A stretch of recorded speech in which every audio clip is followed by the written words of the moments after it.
Hi, I'm Merlin Tuttle, and I founded Merlin Tuttle's Bat Conservation because I am deeply concerned about alarming declines of bats worldwide. As you're about to see, bats are incredibly fascinating and important, yet intensely feared and persecuted just because we don't understand them. Contrary to what people often hear, bats have one of the finest track records on our planet of living safely with humans. They contribute billions of dollars annually to human economies. They provide services absolutely essential to whole ecosystems upon which we ourselves depend. They safeguard our health by consuming vast numbers of insects that fly at night, of pests that otherwise would force us to spray dangerous pesticides that already threaten nearly every aspect of our modern lives. As you're about to see, the world of bats is absolutely full of incredible creatures, from the brilliant yellow-winged bats of equatorial Africa to painted bats of Southeast Asia, snow white ghost bats of Latin America, and bats can be just as cute and winsome as any animal you ever saw anywhere. They can also be incredibly strange in their wonderful sophistications for navigation, some as strange as any dinosaur. They can also be jolly good fellows. Now, why am I concerned about bats and their conservation? Let's start with those that eat fruit and nectar. The Sonoran Desert in the southwestern United States. In this desert, and going south through the Andes and out through the Caribbean islands, there are literally hundreds of species of agaves and giant cacti that rely on bats as their primary or exclusive pollinators and often seed dispersers as well. This long-nosed bat is about to pollinate a giant saguaro cactus. These bats, they are pollinating the agave from which all tequila is made.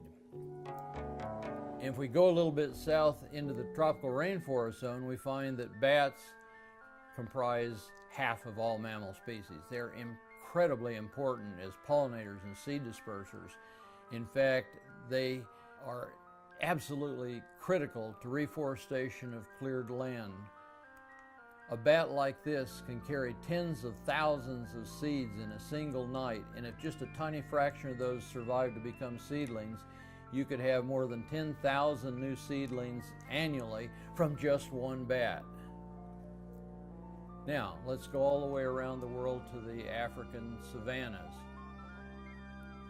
No tree is more famous than the baobab, both for its ecological importance to other animals and for its economic importance.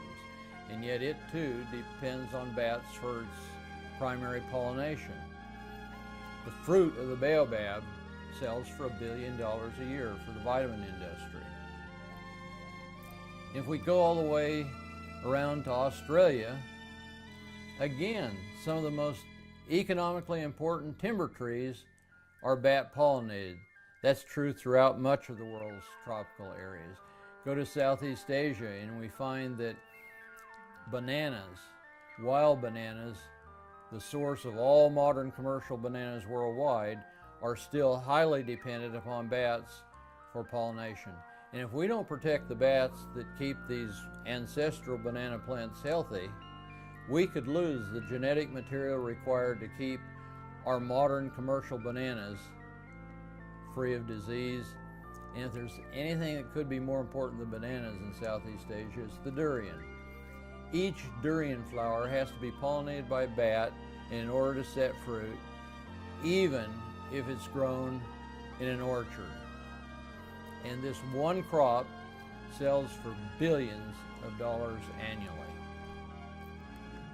Go out to the Pacific Islands and the mangroves, which are critically important for flood control and erosion control, and also provide homes for a wide variety of seafood creature reproduction. These too rely on bats. This is just a few of the 10 to 20 million free-tailed bats that live in Bracken Cave, Texas. These bats in a single night consume between 100 and 200 tons of insects. Not just any insects. Doppler weather radar shows us where these bats go at night.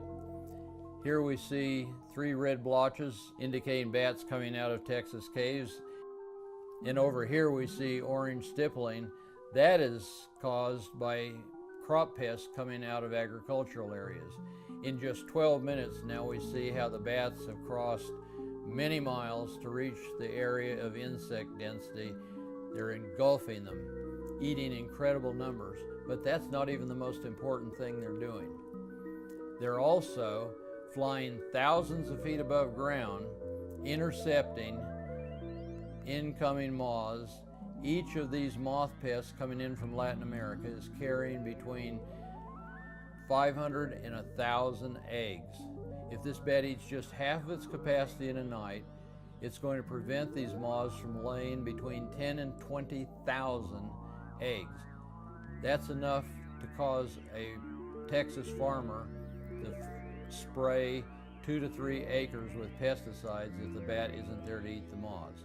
Imagine if one bat can do that, what a whole colony eating 100 to 200 tons of insects can do.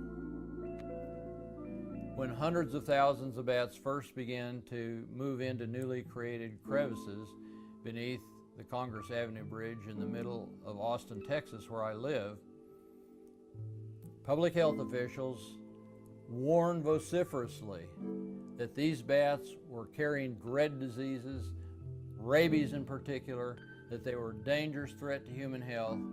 People were signing petitions to have them eradicated. When I came and pointed out that if they would just put up little signs warning people not to handle the bats, that they could live safely with these bats with great value. Today, these bats attract tourists from all over the world. These spectacular emergences can be seen from more than a mile away, among the most spectacular events in all the natural world. And these tourists spend millions of dollars in Austin each summer, while the bats eat tons of insects each night. If you have any doubt about how people of Austin feel about bats, look at how many people turn out to celebrate Austin's bats. The people of Austin don't have to worry about somebody's speculation that bats might be sources of dread diseases. They know from experience that bats are incredibly safe and invaluable neighbors. I hope each of you will want to go out and join with Dr. Ahmim in spreading the word everywhere about the value of living safely and harmoniously with bats. Thank you.